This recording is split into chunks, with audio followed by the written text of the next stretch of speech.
Spider-Man Homecoming is filled with details we never caught, like the awesome Scorpion suit that we see in Spider-Man Brand New Day. It was actually built all the way back in this 2017 movie, revealed in just a throwaway line. That's one of dozens new details that we found. I'm Erik Voss of the New Rockstars channel, and this is a re-breakdown of 2017's Spider-Man Homecoming, Spider-Man's first official film in the MCU after appearing in 2016's Captain America Civil War. Spider-Man Homecoming was the first of 3 Spider-Man films directed by John Watts, and really laid the groundwork for what audiences could expect from Tom Holland's Peter Parker. So in this month of July, as we count down the weeks to Spider-Man Brand New Day, here on the New Rockstars channel, we are revisiting all 3 of these films, Spider-Man Homecoming, Spider-Man Far From Home, and Spider-Man No Way Home, for even more Easter eggs and details that we never saw before. And as we head into Spider-Man Brand New Day, you know you're gonna want some Spider-Man merch, and we have tons of great Spider-Man inspired designs available exclusively on our merch store, nerdriot.shop, like this great Who's Who design. Grabbing something from this merch store is the best way to support what we're doing here at New Rockstars. Please and thank you. The film opens on this drawing of the Battle of New York, reflecting how this film is really a youth's point of view of the Avengers. The OG Avengers crew is all represented. Iron Man, Thor, Captain America, Hulk, Black Widow, and Hawkeye is way in the back, almost added like an afterthought. This lo-fi opening will happen again at the start of Spider-Man Far From Home, with the Midtown High news recapping the events of the blip. But we learn that this drawing is done by the child of Adrian Toomes. Adrian Toomes is played by Michael Keaton. Toomes is showing this kid's drawing to one of his crew working salvage after the Battle of New York. This crew person is Phineas Mason, aka the Tinkerer. The Tinkerer first appeared in Amazing Spider-Man number 2 in 1963. Yeah, the second issue. The same issue that also featured the first appearance of the Vulture. Mason will be the one to build Toomes' Vulture flight suit, as well as various other weapons and tools utilizing Chitauri, Ultron, and other stolen, confiscated DODC tech. We will later learn that the kid that drew this is Liz Allen, Peter's future love interest and homecoming date. The Chitauri Leviathan coming through the portal in the drawing looks almost like a spider, you could say, with all the lines emanating out. We cut to Stark Tower post-battle, and just like in Liz's drawing, the tower has just the A remaining on it, a symbol of this building becoming Avengers Tower. And as we saw in the 2012 Avengers film, Grand Central Station like this is located just across this elevated road that leads directly to Avengers Tower, which in the MCU is located at the location of MetLife Tower. From this shot, we pan down to see Toomes' crew cleaning up the Chitauri tech in Grand Central at the foot of the Avengers Tower, including the same Leviathan that Thor and Hulk took down. Toomes shows one of his men how to remove pieces from one of these Chitauri flying chariots. This guy is Herman Schultz, played by Bokeem Woodbine, who will use some of the Tinkerer's tech to later become the Shocker of this movie. The Department of Damage Control shows up to take over the operation, despite Toomes' protests that he needs this job to keep his company afloat. The DODC has been around since the first Iron Man film, and in the wake of S.H.I.E.L.D. being dismantled at the end of Captain America the Winter Soldier, the DODC has taken over many of their responsibilities. In this scene, the DODC is led by Anne-Marie Hoag, played by Tin Daly from Judgy Namie. Sometime after this, she'll be replaced by Agent Cleary when the organization shifts to a more prosecutorial mission to deal with the containment of enhanced individuals, which now in Brand New Day might shift to a full-on mutant hunting authority by the government, led by Tremel Tillman's character William Metzger. Toomes punches one of the damage control guys. Maybe next time don't overextend yourself. Yeah, he's right. I overextended myself. Whistling there was Logan Marshall Green as Jackson Bryce, who will later make the same mistake with Toomes and gets a whistle signaling his KO. Maybe your wife would like to know where you really get your money from. You know what? What? Back at Toomes' workshop, you can see another one of Liz's drawings of the Hulk hung up on the wall. Toomes and his crew decide to keep some of the Chitauri tech in their possession and become bad guys. The world's changing. It's time we change too. And then we jump to 8 years later, which Marvel authorities later confirmed was a mistake. This prologue is definitely set in 2012, just after the Battle of New York. The rest of the film takes place right after Captain America Civil War, which took place in 2016. So it really should have just been 4 years later. I think the original version of this prologue had no time jump title, since that would be kind of weird to do before the main title of the movie anyway. But then a last-minute studio note worried audiences might not understand the timeline of this movie, leading to this rushed last-minute edit with very little fact-checking. Marvel addressed this error in their 2023 book, The Marvel Cinematic Universe and Official Timeline of this discrepancy. Miss Minutes shows up and says on page 173, "Red line alert, hi again. Adrian Toomes says the Battle of New York was 8 years ago, but that event was only 4 years prior. This one's a real head-scratcher for us. I reckon an analyst misplaced the case file." I was thinking Marvel Studios could just fix this with Spider-Man Homecoming on Disney Plus by just, snipping that out of the upload on Disney Plus. However, the fact that Spider-Man Homecoming is on Disney Plus is just a temporary licensing agreement between Disney and Sony. Marvel and Disney can do that with things that will forever be their own IP on the platform, like episodes of Ms. Marvel that change the Statue of Liberty's color after upload, but they can't make internal changes like that on a movie that is just broadcasting on their platform as a temporary sharing licensing deal. But regardless, it's now 2016, and Toomes' operation is in full swing, making all sorts of insane weaponry and tools, and stealing more alien tech from the DODC and from other various Avengers battles that have transpired in the years since, like the Battle of Sokovia. Toomes' Vulture body armor is the salvaged Chitauri armor seen on Hydra soldiers in Age of Ultron, making him a scavenger of scavengers, the ultimate Vulture persona. Later, his helmet hair and flight jacket collar evoke his comics look. The Vulture was originally intended to be the villain of a fourth Sam Raimi Spider-Man film that was going to come out in 2011, a character played by John Malkovich, but that film was scrapped and Sony rebooted the franchise with Andrew Garfield and Mark Webb. Both the villain and the hero of Homecoming are self-made characters, really embracing the classic DIY soul of Peter Parker. They are both also, in a way, a result of Tony Stark. Stark Industries' joint venture with the DODC to clean up New York City is what pushes Toomes into becoming the Vulture, and Tony bringing Peter to Germany for the Civil War airport battle really ignites the passion for becoming a real hero as Spider-Man. And yes, Peter's Stark tech suit is overpowered, but that is the point of this movie. Deep down, it's a coming-of-age tale from toys to tech, and Peter wins because he becomes the more responsible self-made hero than Adrian Toomes is. Michael Giacchino once again composes the music of this movie. After composing Doctor Strange, he introduced Avengers Tower with major chords, and then he inverts it to minor chords when it comes to Toomes. It's a hint at the dark consequences of the Avengers' actions, because as we see in this movie, New York City in the MCU is a tale of two cities, a bright shining tower of Avengers Tower and an underbelly that misuses that tech in other ways. Michael Giacchino also adapts the 60s Spider-Man animated series into the orchestral theme that we hear over the titles.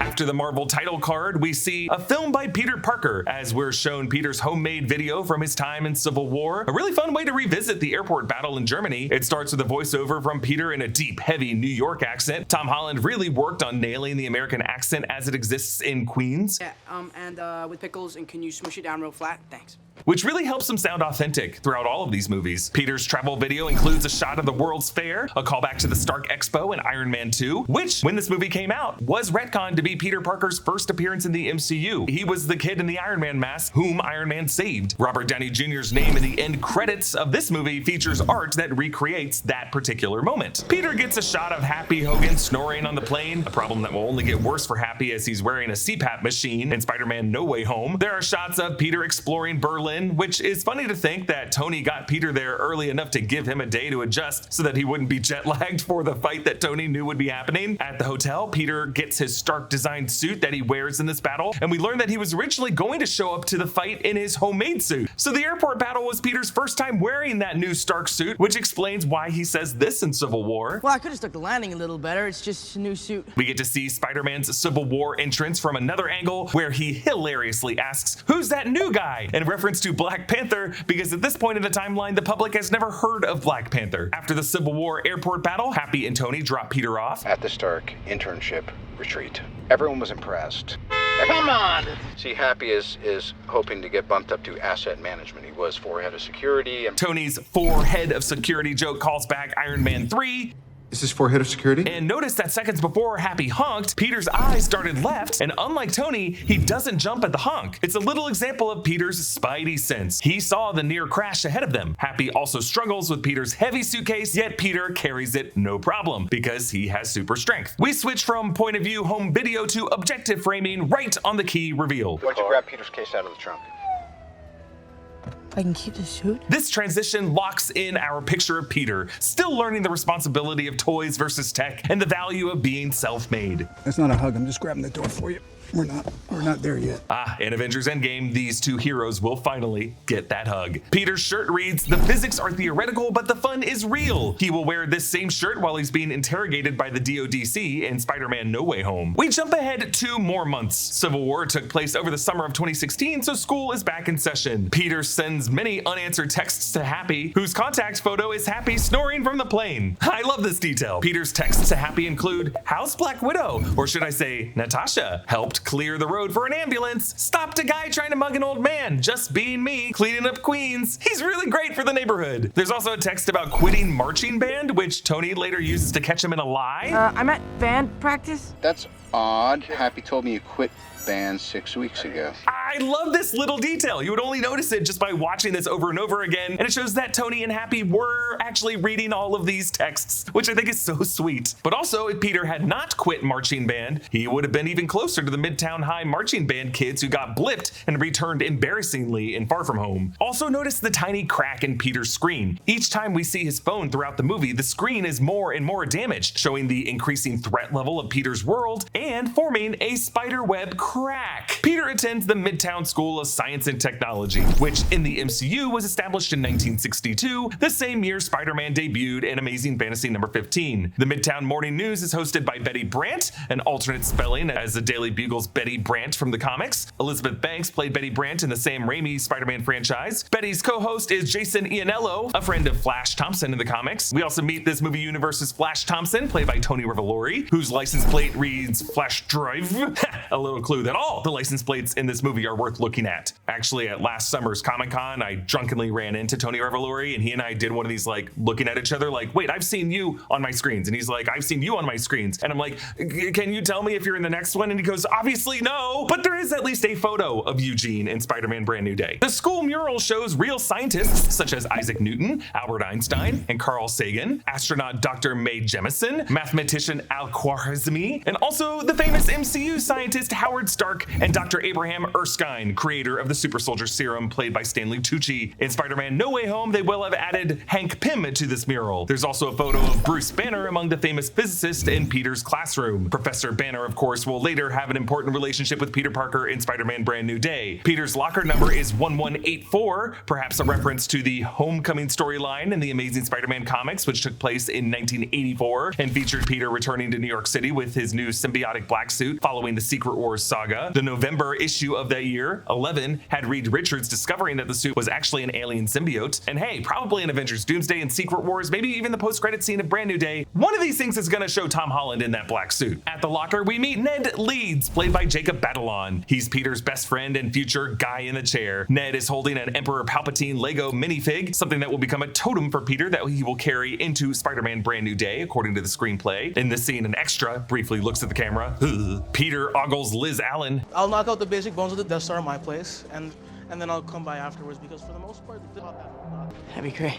I love this detail because Peter tunes out Ned telling him that he'd come over later, which is why Peter completely forgets that Ned would be in his room and accidentally outs himself to him. There's also a poster for the academic decathlon in DC on the wall, which we see again just before their practice a few scenes later, just some foreshadowing of our journey to Washington, DC in this film. In the classroom, Peter answers a problem about the physics of pendulums, signaling that he is constantly calculating his swing trajectories in the street. Like on the cargo plane later, he applies some quick thinking jet propulsion physics to turn that plane, and in Spider-Man No Way Home, Peter smartly uses these kinds of geometric and trigonometric solutions to defeat Doctor Strange in the mirror dimension. Meanwhile, on his laptop, the video he watches was uploaded by an account called Rocket Robinson 67, which is a real YouTube channel created by production with behind-the-scenes videos, including a mention by Betty and Jason of a rival school that has an Asgardian mascot. The girls' basketball team takes on the Flatbush Asgardians this Thursday night. Meanwhile, the Midtown High School mascot is the Tigers, a nod to Mary Jane's classic "Go Get 'em Tiger" line to Peter Parker. We actually see some "Go Get 'em Tigers" during decathlon practice. Meanwhile, the video URL on his screen is actually the same URL of the second Homecoming trailer that dropped on YouTube months before this movie came out. And in the recommended list, there's a video from Alan Tutorial, which is a channel with surrealist how-to videos and a bunch of short films from Waverly Flams. Director John Watts' NYU filmmaking group actually featured Thunderbolts director Jake Schreier was also part of this group, and Schreier will be directing the 2028 X-Men movie for Marvel Studios, and that actually might be part of why Marvel Studios feels so comfortable introducing their Jean Grey of their mutant saga in a Tom Holland Spider-Man movie. Kevin Feige might just trust this whole Waverly Films crew to tell these youth coming-of-age stories that connect so well with younger audiences. Now, these YouTube videos of Peter's heroics have always interested me because we also see them in Captain America Civil War. They're actually how Tony Stark tracked Peter Parker down. I theorized that Peter may be uploading these videos himself under a burner account, or that it might be someone else, and he is actually one of the commenters in the comment section who calls this footage fake. We see Peter mixing his own web fluid labeled 3.01, maybe a nod to this being the third live-action Spider-Man. We can see that it contains at least salicylic acid, which is usually used for skincare. Toluene, which Peter has spelled wrong, is a fast-drying solvent that evaporates quickly. Maybe this is what helps his webs organically break down over time so they're not littered all over the city. He tells Aaron Davis that the webbing will take 2 hours to dissolve later in the movie. And finally, we see methanol, which has a ton of applications in chemical manufacturing. In the background, you can hear the teacher discussing Niels Bohr, a Danish physicist who worked on quantum theory. Maybe Peter should be paying more attention here with his upcoming adventures with the multiverse. Peter and Ned watch Liz and Betty hang a banner on the cafeteria. While they both seem to be watching Liz, Ned might actually be more interested in Betty given their sudden romance in Far From Home. Peter's academic decathlon group includes Michelle Jones, played by Zendaya and later revealed to be the MJ of this universe. There's also a Cindy Moon on this team, aka Silk from the comics. The team is led by Mr. Harrington, played by Martin Starr, whom Kevin Feige confirmed was the same character as Martin Starr's grad student in the 2008 Incredible Hulk film. The lore of Mr. Harrington is also super interesting to me in this series, as the teacher whose wife left him during the blip by faking her dusting. 2, in Brand New Day, one of Ned's suspects, along with Eugene Flash Thompson, for the identity of Spider-Man, according to the Brand New Day scene that I saw at CinemaCon. Once school is out, Peter eagerly heads out to do some Spider-Manning. He hops over a fence, really showcasing Tom Holland's ballet background. He was a Billy Elliot after all. Actually, on Amy Poehler's recent Good Hang podcast, Holland talked about how he and John Bernthal recorded each other's audition tapes for their Marvel roles all the way back in 2015, and how Tom did an acrobatic flip in his audition, which did probably lead to him getting the part. And that might also be part of the origin of the Spider-Man do a flip scene that we'll see in a second. Peter grabs a sandwich from Del Mar's, and as he orders it, I cannot help but think of Tom Holland on that Amy Poehler podcast where he talks about how New Yorkers order food. A lot of Americans, New Yorkers especially,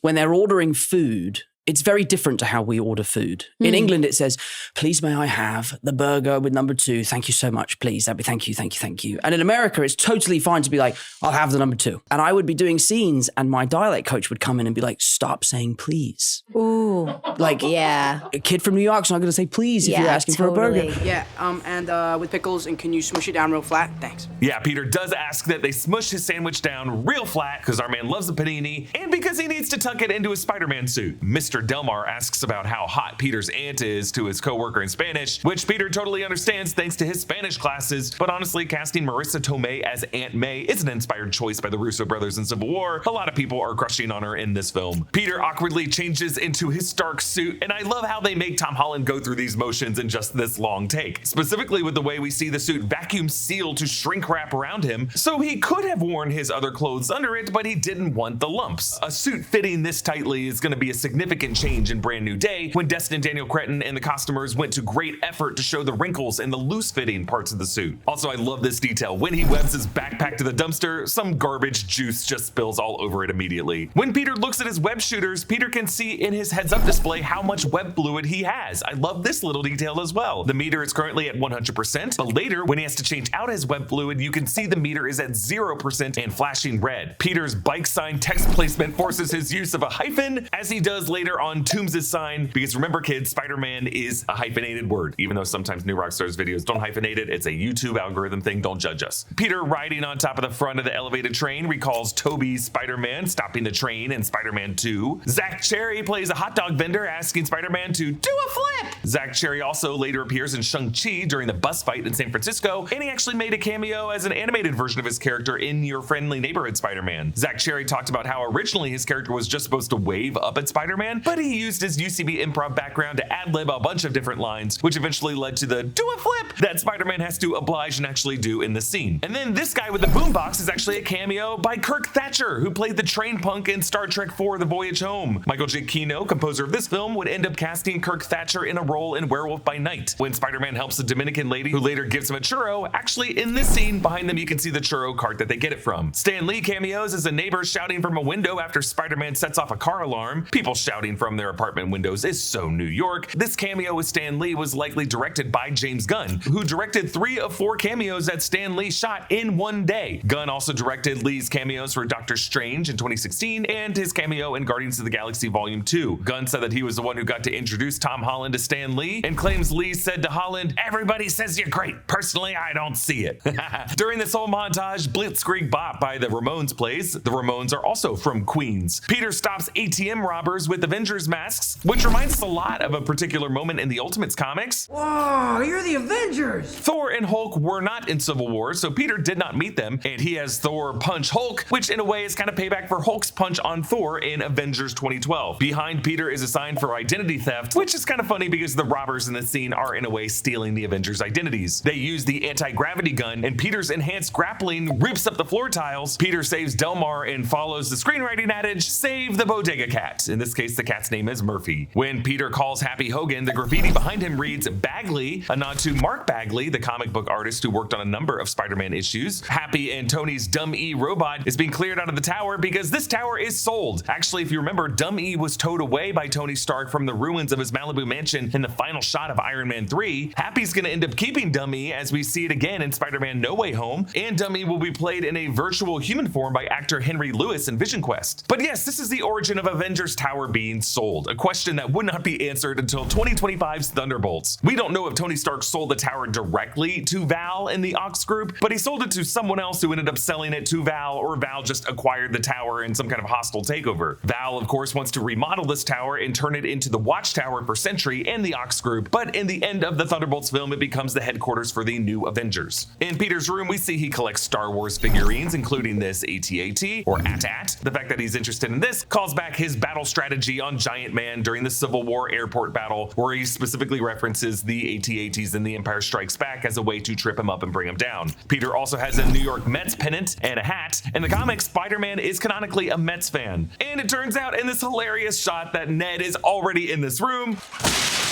which is how he learns that Peter is Spider-Man. He asks Peter if he's an Avenger, and Peter says, yeah, basically. While he turns down becoming an Avenger at the end of this film, he will be knighted as an Avenger by Tony in Infinity War. But I love this gag of Ned dropping the Lego Death Star on the floor. The rebuilding of this particular Lego set will be a running bit in Spider-Man No Way Home, and in Brand New Day, a trailer shot shows Ned dropping his Spidey tracker tablet upon seeing Spider-Man in his room, with the same framing of him dropping the Death Star Lego figurine in this shot. May and Peter go out for dinner and LARB, and right next door to the Thai restaurant is the Korean Church of Asgard. I guess there are now active worshippers of Thor in the MCU. On the news, we see a file photo of Spider-Man coming out of a porta potty. I love that someone has this photo. It's where Peter had to rapidly change, and it probably was very uncomfortable for him. Actually, in Spider-Man Far From Home, a fan prints out this photo and makes Peter sign it. Aunt May tells Peter that if he ever spots something like that happening, to turn around and run the other way. That's her trying to keep her nephew safe, but once she learns that Peter has powers, that's when the idea of great power and the great responsibility that comes with it kicks in. She even packs his suit for him in Far From Home when he tries to leave without it. There's only one thing more frustrating than getting excited to watch a movie only to find out that it moved from the streaming service you pay for to one that you've never heard of, and that's finding out that it's still on your streaming service for people who don't live in the US. It's so annoying. If you want to get your money's worth for your streaming services, you should use ExpressVPN. ExpressVPN lets you change your online location with a single click of a button, granting you access to tons of content not normally available in your country. There are over 100 countries you can choose to appear from, so you can unlock thousands of new titles with ease. ExpressVPN works on your phone, laptop, even smart TVs, so you can watch your shows from the comfort of your couch or on the go. And it's super fast, so there's zero buffering. I use ExpressVPN all the time, whether I'm doing research for new Rockstars or just trying to get the most value out of my streaming subscriptions. For instance, let's say you want to brush up on Lord of the Rings, but Netflix tells you they don't have it. Well, you can use ExpressVPN to swap what country you're in from the comfort of your home, and all of a sudden, you're in Middle Earth. ExpressVPN is my go-to VPN because it's rated #1 by CNET, The Verge, and countless others, and I get why. It's so easy to use. Find out how you can get 4 extra months by scanning the QR code on screen, clicking the link in the description box below, or going to expressvpn.com/newrockstars. Ned pesters Peter about his powers. Can you spit venom? Can you summon an army of spiders? Spitting venom, maybe like Peter in the comics symbiote spitting off him onto Eddie Brock. There's also a comic where Peter does summon a spider army, but that's kind of similar to Ant-Man's powers. He kind of controls an army of ants. Peter also mentions here that he was bitten by a spider, the classic Spider-Man origin story, but that spider is now dead. Interestingly, in Spider-Man No Way Home, the Norman Osborn who comes into the 616 reality confirms that there is no Oscorp and that there is no Norman Osborn at that point in this reality. And to be clear, I believe Norman Osborn and Green Goblin to be telling the truth in that line. But also, it's not in every comic where the spider that bit Peter came from Oscorp. It's still a mystery what spider bit Peter in the MCU. A theory that I've had is that Peter might have snuck into the Gamma Lab in the old Avengers Tower before the Avengers moved out of it, and that in that Gamma Lab where Tony and Bruce were working on things, that there might have been a spider that just got some gamma radiation, and then that's the spider that bit Peter. Hey, maybe that's an answer that could come as soon as Spider-Man Brand New Day. But also canonical to Spider-Man's story, of course, is the death of Uncle Ben, often after a crucial decision made by Peter Parker to not intervene. These three Spider-Man films never explain what happened to Uncle Ben in the MCU, but a line of dialogue between Peter and Tony Stark in Civil War left many of us thinking that that was a reference to this Peter's Uncle Ben. Look, when you can do the things that I can, but you don't, and then the bad things happen, they happen because of you. However, very recently in 2026, the Russo brothers, who directed Civil War and initially cast Tom Holland and defined what the character would be in that scene in Civil War, they said during an interview with CBR that their version of Peter Parker was not responsible for Uncle Ben's death. And what Tom Holland is as an actor, then if he blamed himself for his Uncle Ben's death, I think is a very different character. So in our minds, no, he wasn't responsible for Uncle Ben's death, and that would have been a different interpretation, a more intense interpretation of the character. Now, eventually, we'll see that Aunt May's death in Spider-Man No Way Home becomes the canon event death for the MCU's Peter Parker, as she's the one who delivers the "with great power, there must also come great responsibility" line. Really, this Peter grew up in a world full of heroes. He saw Iron Man fight Whiplash at the Stark Expo, Hulk and Abomination tear up Harlem, of course, the Battle of New York. He knows that the power he's been given means he has to stop the bad things from happening. Meanwhile, what was the accident then that caused the MCU Uncle Ben to die? Still, so many questions about this Peter Parker's origin. When Peter and Ned pass the ATM crime scene, Ms. Hoag from the DODC is there supervising. Back in the school, we hear a teacher lecturing about the Sokovia Accords from Civil War. The Sokovia Accords were put into place in the way... How far can you shoot your webs? If I was you, I would stand on the edge of a building and just shoot it as far as I can. Shut up. During the scene, Ned mentions standing on the ledge and shooting the web as far as Peter can, like the Tobey Maguire Spider-Man did, but who knows what that girl in front of them thought they were talking about. Interestingly, we're gonna see Peter recreate that rooftop moment in Spider-Man Brand New Day, mentioning Peter 2. Organic webs. Peter 2 had them. He was cool. You're cool. They also watched the Captain America Fitness Challenge. Thank you, Captain. I'm pretty sure this guy's a war criminal now, but whatever. I have to show these videos. It's required by the state. Let's do it. The very funny comedian Hannibal Buress plays Coach Wilson in all of these movies, and earlier Coach Wilson chatted with Principal Morita. Kenneth Choi also played his character's grandfather, Jim Morita, Cap's howling commando buddy. There's actually a photo of Jim Morita in the principal's office with his war medals and his dog tags. MJ reads Of Human Bondage by W. Somerset Maugham during gym class, a classic book from the early 20th century about self-discovery and finding life's meaning. The protagonist of that book is an orphan living with his aunt and uncle. Cap shows up in a detention-themed video later in the movie, and in the second post-credit scene, you'll notice in all of these appearances he wears his 2012-era suit, suggesting he recorded these between Avengers and Winter Soldier, when he was really at the peak of his Boy Scout unwavering patriotism, and before he became a fugitive figure later on. Betty and Liz have a totally normal schoolgirl conversation. For me, it would be F Thor, marry Iron Man, and kill Hulk. After what Hulk did to Harlem, I really don't blame them for wanting to kill him. They also mentioned the idea of Spider-Man maybe having burn tissue under his mask, which might be a dig at Deadpool, whose face is scarred from the Weapon X program, and it's why he has to start wearing the suit. Aunt May's car license plate reads AMF-15, a nod to Amazing Fantasy 15, Spider-Man's first ever debut in Marvel Comics, a cover that will actually get recreated in Spider-Man Brand New Day. As Aunt May drops Ned and Peter off at Liz's party in the suburbs, she tries to reassure Peter as he blossoms into a young adult. I know it's really hard hard trying to fit in with all the changes your body's going through. It's flowering now. While Peter laughs it off now, Peter will be going through a kind of spider puberty in Brand New Day. Peter begins to change outfits into Spider-Man. He's wearing another math joke t-shirt about finding X that he'll wear again in Far From Home. Peter winds up ditching the party to chase down a glowing light in the distance. Peter foils Jackson Bryce's arms deal with Aaron Davis, Donald Glover, one of the many Community cameos in the MCU, and the voice of the animated Miles Morales. Now this is crafted from a reclaimed sub-Ultron arm straight from Sokovia. Got black hole grenades, Chitauri railguns, got anti-grav climbers.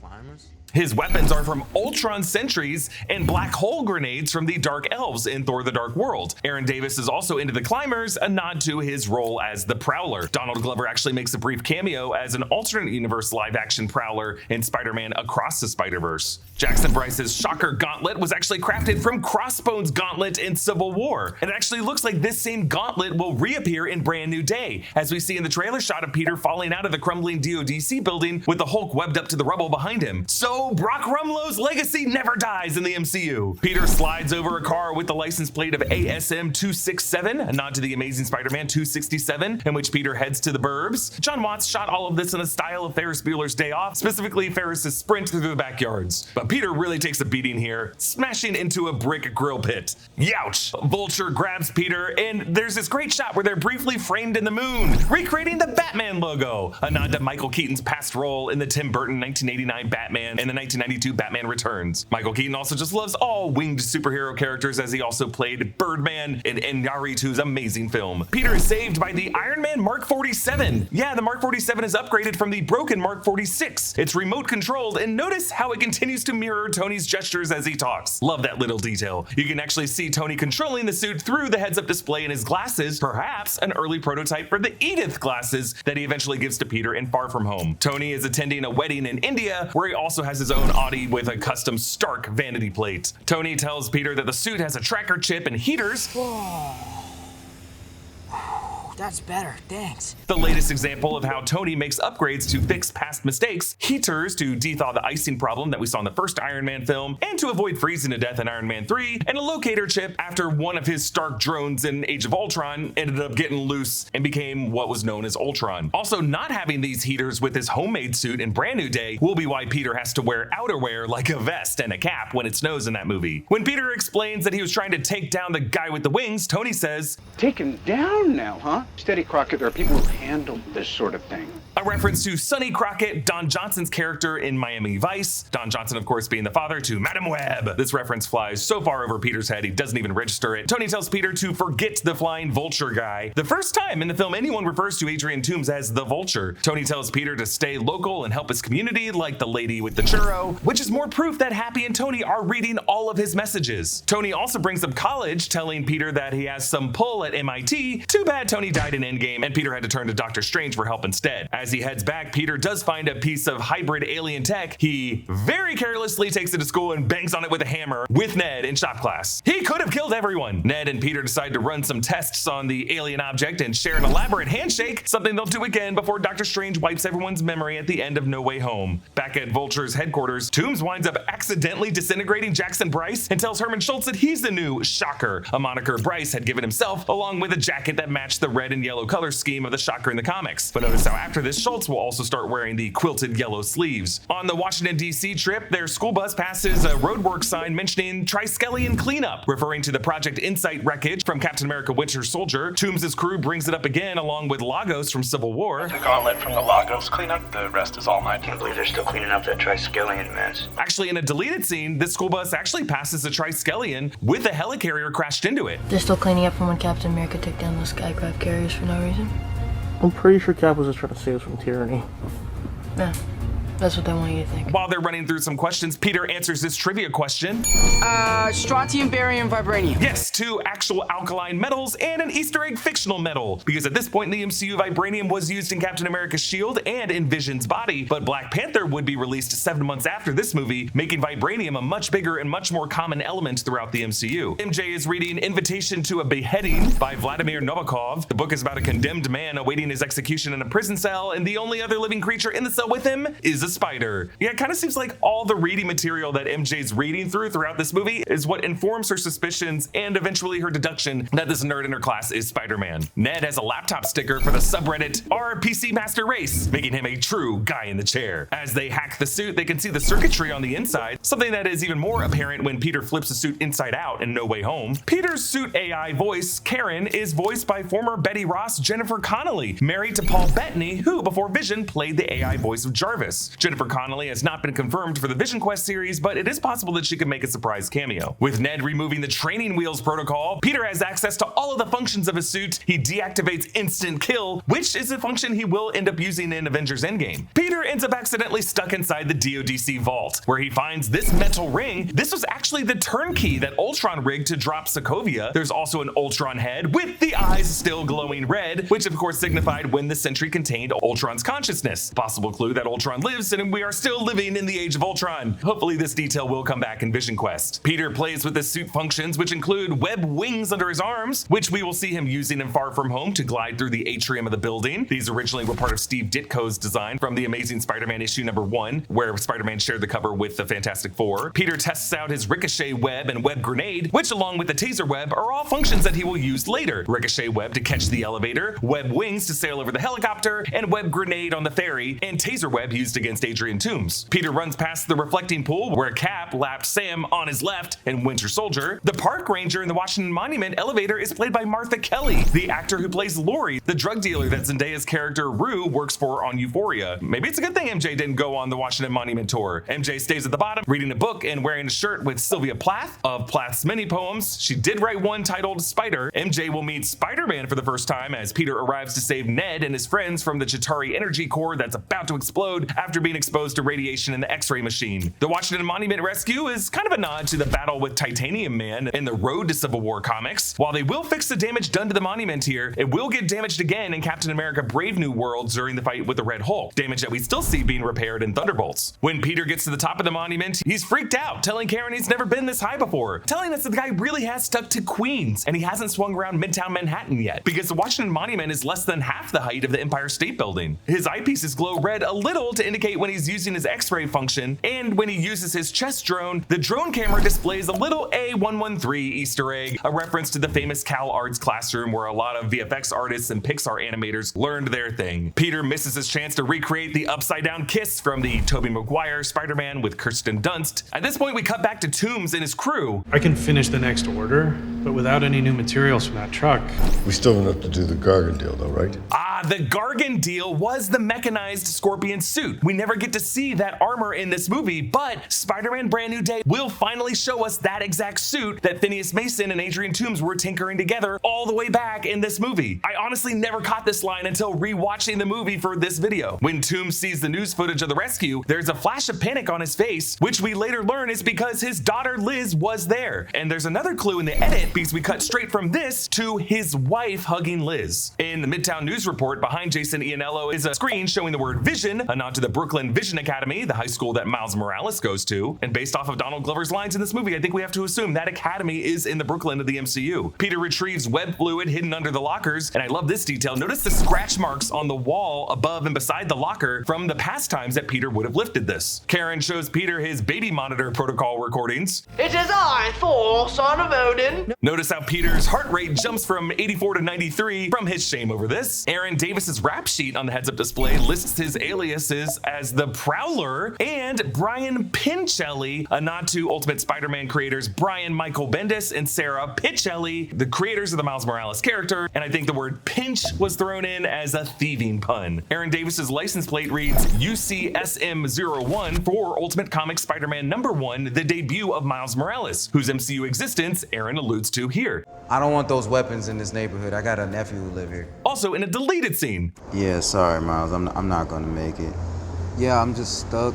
On the ferry, we meet Matt Gargan, Michael Mando, who has a scorpion neck tattoo for his identity as a Spidey villain Scorpion. He returns in the post-credit scene with Toomes in prison, and we will finally see him suit up as the proper Scorpion in Spider-Man Brand New Day. The car parked behind him is tagged SM1920, which could be a nod to Spider-Man #20 when Spider-Man fights the Scorpion. Further back on the ferry are cars with license plates of SM10563, which is a nod to Spider-Man issue 5 released in 1963, which is Spider-Man Spider-Man's first run-in with Dr. Doom, something that we could see in Avengers Doomsday or Secret Wars. And right next to it is a long-lost Howard the Duck Easter egg that no one found until 2019 when John Watts was saying, I hid this Easter egg back in this movie. No one's ever found it. New Rockstars took the challenge. We found it here. HTD003, the 2015 Howard the Duck 003 with a variant cover that shows him on this ferry. When he webs up the Shocker, he tells him that the other guy was way better with that thing and that he's honestly shocked. Haha, saw what you did there. Peter uses the same web, jump, and roll move that Captain America used on him in Civil War. Queens is following in Brooklyn's footsteps, following his gut, not his head, which might be what pisses off Tony so much in this film. This Chitauri tech ends up severing the ferry in half. You're messing with things you don't understand. The self-made villain warning the self-made hero about toys versus tech, a lesson that will get reversed in this movie later on. As Spider-Man tries to hold the ferry together with his webs making this Christ pose, you can see the Statue of Liberty framed in the background, the site of his pivotal fight at the end of Spider-Man No Way Home. Iron Man arrives to help repair it with separate thrusters. I love how each one slightly indents the metal of the ferry's hull. The Mark 47 armor appears, but actually Tony is inside of it this time, and he decides to take back the suit. This is all I have. I'm nothing without this suit. If you're nothing without this suit, then you shouldn't have it. Yes, this is one useful lesson that Tony learned from Iron Man 3. So now with no suit, Peter has to get this tourist I survived my trip to NYC shirt, which he'll wear again in Spider-Man No Way Home. Actually, this shirt will also appear in Spider-Man Brand New Day, and that Brooklyn pop-up set experience that recreated the set of Peter's new apartment shows that shirt among his clothes. So at this point in the movie, no longer being Spider-Man, Peter can focus on just his school life, and he asks Liz to homecoming. In an incredible twist, we discover that Adrian Toomes is Liz's father. Great dramatic irony here as Toomes holds the knife, echoing the Tobey Maguire Spider-Man film with Norman Osborn carving the turkey. I just love Tom Holland's acting here when they take the homecoming dance photos and he's just like sweating bullets staring over at Michael Keaton. Nerves that continue on the ride to the dance where the stoplight's red glow casts Toomes in a menacing light, and then Good old Spider-Man. the switch to green, signaling the Vulture's heads-up display, which is part of his coming battle armor. It's also crazy that he casually pulls a gun out of his glove box after Liz leaves the car and they just sit in front of a school. Flash mentions Branzino to his date, maybe a nod to the Branzino dinner scene in The Amazing Spider-Man. Peter takes Flash's car using his best Batman voice. I need your car on your phone. Sir, technically this is my dad's car, sir, so I can't... Peter will end up totally wrecking this car, which I wonder how Flash will talk about in the book that he writes in No Way Home. Happy loads the plane. We just gotta load Tony's old Hulkbuster armor, prototype for Cap's new shield, and Thor's magic belt. So the old Hulkbuster armor was the Mark 44 from Age of Ultron, but he says old, meaning that a new one is in the works. That's going to be the Mark 48 worn by Bruce Banner in Infinity War. Cap's new shield is the one that we don't see until Endgame that replaces the damaged one from Civil War. And Thor's belt would be Meginyor, Thor's belt of strength from Norse mythology and the Thor comics. There's a pretty terrifying battle with Shocker in the school bus yard. This is where you can really see the crossbones punching action of the gauntlet. And again, I'm really excited to see this come back in Brand New Day. But after escaping this, Peter confronts Adrian Toomes, but he has not yet proven himself. Toomes uses a speech to stall Peter while his Vulture suit charges, the same move used by Tony, the self-made engineer, on his enemy Loki, who considered his tech toys in Avengers. Peter sensing the wings coming under him and flipping over it is a similar move used by Peter 2, Tobey Maguire's Peter, in the 2002 Spider-Man, the finishing move using Norman Osborn's own glider to kill him. But ultimately, Peter's not fully ready to defeat the villain, and he ends up getting trapped under rubble. But then in the water pool, he sees the reflection of the man without the suit. This half-mask visual was used in early Spider-Man comics to denote Peter's Spidey sense. We'll also see this visual again in J. Jonah Jameson's reports once Peter is revealed to be Spider-Man in No Way Home. Peter rises from the rubble, reflecting the great visual from The Amazing Spider-Man 33. He now fights the villain as the self-made hero, not spoiled by overpowered Stark tech, in the DIY hoodie inspired by the Ben Reilly suit. The aerial battle reflects this transformation, with the cloaking panels of the Stark cargo plane reflecting his new color scheme as he crawls under its underside. I love this detail. Tony likely got this cloaking idea from Harley Keener in Iron Man 3, who suggested it should be invisible. Also, of course, the cloaking tech on the flying helicarriers. Among the cargo inside the plane is Tony's old Mark 42 armor from Iron Man 3, suggesting that Tony kept another model around for sentimental reasons after the pieces exploded around Aldrich Killian. Spider-Man and Vulture's battle on the plane brings it crashing down in the beach near Coney Island. Happy Hogan actually watches it go down from Avengers Tower. Toomes jams his wings into the fuselage, damage that Peter notices. In Captain America Civil War, Peter witnessed what happens when a guy gets stuck in a broken flying suit, and Peter's Avengers training taught him the value of technology, and as a self-made hero, he proves himself more worthy over the Scavenger who stole the tech. And I love that that's how he defeats Adrian Toomes ultimately. It's not strength or vengeance or bloodlust, it's just ingenuity, it's a limited experience he's had with Tony Stark and the other Avengers, and ultimately it's a sense of empathy, wanting to save his girlfriend's dad. Peter oversees the arrest of Adrian Toomes as he sits atop the Cyclone roller coaster, which actually came up in a memory shared between Cap and Bucky in Captain America the First Avenger. Remember when I made you ride the Cyclone at Coney Island? Yeah, and I threw up. In the aftermath, MJ is named the new captain of the academic decathlon team since Liz and her mom are moving to Oregon. Peter gets a text to go to the bathroom and excuses himself, but MJ pretends to be suspicious. We'll later learn in Far From Home that she has been paying attention to all of Peter's weird behavior and at some point deduces that he is Spider-Man. We get this hilarious moment between Peter and Happy in the bathroom where this same kid who's been side-eyeing Peter throughout the movie is totally weirded out by this adult man talking to a high school kid in a high school bathroom. After this, Happy brings Peter to Avengers campus in upstate New York, the campus that will get destroyed in Avengers Endgame. Peter wears the same jokey Electron shirt that Pepper wore in Iron Man 3, though just misses Pepper Potts in this scene. Tony offers Peter the Iron Spider armor, which Peter will later wear in Infinity War. It's based on the armor Tony gives Peter in the Civil War comics, as was the press conference that was about to happen on the other side of that door. Hilarious anecdote, Gwyneth Paltrow would later admit that she forgot she was in this scene in Spider-Man Homecoming. But to be fair, they were probably filming a lot of these Marvel scenes at the same time while they were also shooting Avengers Infinity War. And in her mind, she was just shooting scenes with Robert Downey Jr. and Jon Favreau with a bunch of green screens, and she had no idea what movie they would put that in. Peter, having learned his lesson as a self-made hero, turns Tony Stark down, realizing that power isn't worth taking until one is ready for the responsibility of it. Aunt May will phrase that better for him in No Way Home, but Peter keeps his identity secret for now. There is this shot of Peter in this scene watching the jet take off with the Avengers A framed behind him, of course signaling Peter's future as a member of the Avengers, and many of us have over the years seen it also as a 4, considering his shoulder cuts off the lower end of that A. We have yet to see Peter interact with the Fantastic Four in the MCU, but The Amazing Spider-Man #1 in 1962 did introduce Spider-Man in his own solo run with the Fantastic Four also on the cover. Perhaps with all the other iconic covers being created by Destin Daniel Cretton and Brand New Day, we could get a recreation of this one. So instead, Tony returns the Stark spider suit to Peter, though this time in a paper bag instead of a fancy case, and Aunt May learns Peter's secret. What the Which, a line that gets called back at the end of Far From Home when Peter has this happen in front of the whole world.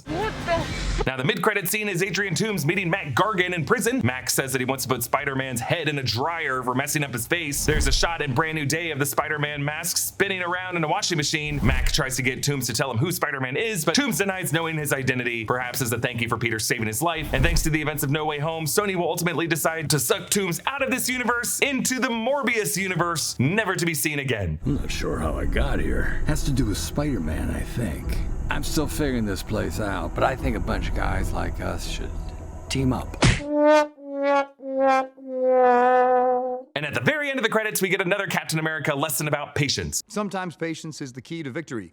Sometimes it leads to very little. A lesson we all have to keep in mind as we wait for this freaking Avengers Doomsday trailer to drop. A special thanks to one of our NR Underground subscribers, Jeremy Dunham, for supporting us at the executive producer level. Actually, every Monday on the NR Underground feed, we're gonna now start doing patron-exclusive Monday Mailbag podcasts, where I will answer literally any question from our patrons, even if, and especially if, that question is too hot for YouTube. You can get all of our exclusive bonus content by clicking on the link in the description below or going to nrunderground.supercast.com. Big thanks to Studio Tech Brian Kim, New Rockstars editors Joshua Stephen Hurd and Abby Friel, Brandon Barrick for writing this episode, and all of our supporting editors for their work on this video. Follow me at EA Voss, hit that subscribe button. Thanks for watching, and I'll see you for next Friday's breakdown of Spider-Man Far From Home. Bye!